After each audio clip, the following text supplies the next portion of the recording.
Alright, today's video is going to be about trying to solve a issue I have with my 1997 Jeep Wrangler TJ. I have the straight 6, pretty tried and true. This Jeep's been good to me for the most part. I'm about 180,000 miles. But I've had an intermittent issue where the gauge on the altimeter will be where it normally is, and then it drops to nothing. The check engine light goes on.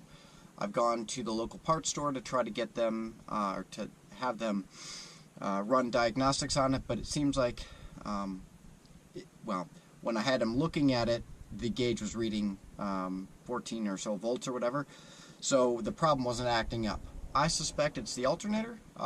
There's diodes, I believe, in the alternator, and those can be intermittent, I think, before failure. Don't know, but I mean, this is a 20-year-old truck. So something like that is likely to go. So I have a couple different tips, I think, that might be helpful along the way. So let's see if we can get the issue to flare up on us here.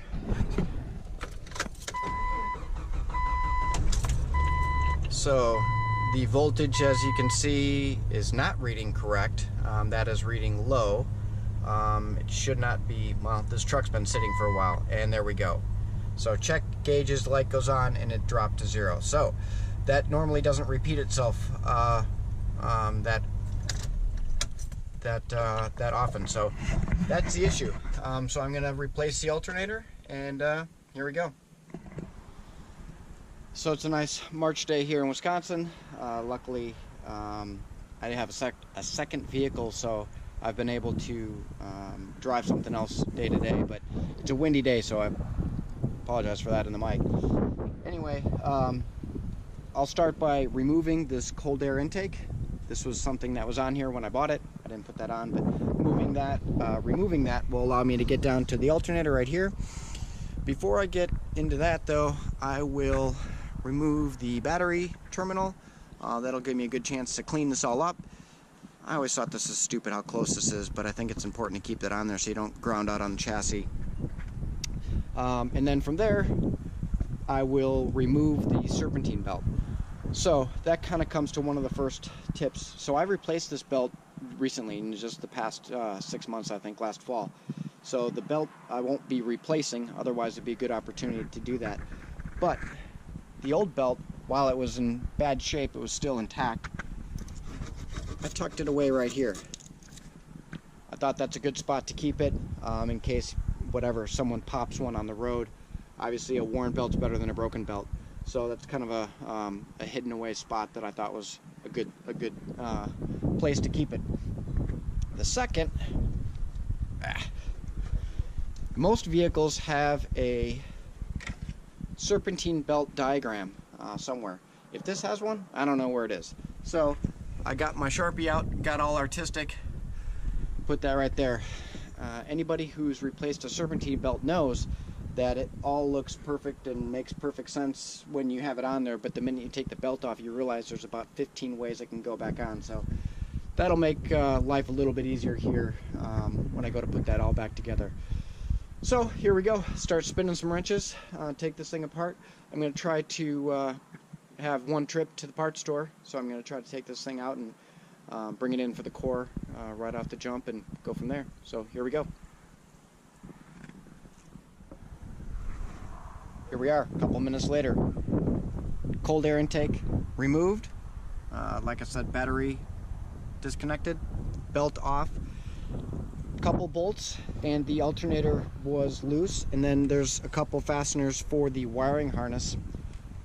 Pretty easy. This just took a matter of minutes. Tell you what, though, one of the things I'm reminded every time I work on this truck is how easily the bolts are to remove in this. I don't think I've ever broken a bolt working on this truck, which is surprising and refreshing. So off to the store I go. I'm going to get some dielectric grease to clean up a lot of the terminals and make sure that try to avoid some corrosion. But other than that, away we go. Back from the auto parts store, huge shout out to Advanced Auto Parts. You know, having brick and mortar stores is always going to be important for weekend projects like this. I went for the cheap bare bones one just get this thing going. I'm not sure how long I'm going to keep this. I said something earlier about diodes. It sounds like it's probably more voltage regulator, and it's probably something that's serviceable. I'm sure some people would probably suggest doing that, but they had a 25% off coupon that I was able to use, so for less than 80 bucks out the door, I'm just going to put the basic one back in here and keep moving. So I'm going to use a wire brush on some of those connectors and start throwing this thing back in. Here we go. Pretty straightforward. Got it all cleaned up. I first connected the terminals before I bolted it back up. I used some anti-seize on the 2 main bolts, and it's back in. Away we go. Alright, it's all buttoned up. I put the belt back on. I put the cold air intake, reconnected the battery, tensioned the belt. Moment of truth. Alright, here we go. We'll see if we have voltage and if check engine lights go on.